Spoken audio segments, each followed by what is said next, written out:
Hello everyone, তোমরা সবাই কেমন আছো? আশা করি তোমরা সবাই খুব ভালো আছো, আর আমিও খুব ভালো আছি। সো চলে আসলাম আবার একটি নতুন ভিডিও।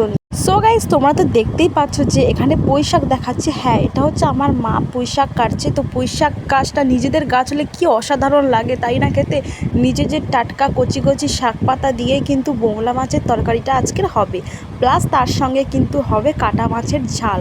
তো পুঁই শাকগুলো এত সুন্দর কচি যে আমি নিজের হাতে কেটেছি, মানে আর লোভ সামলাতে পারছি না।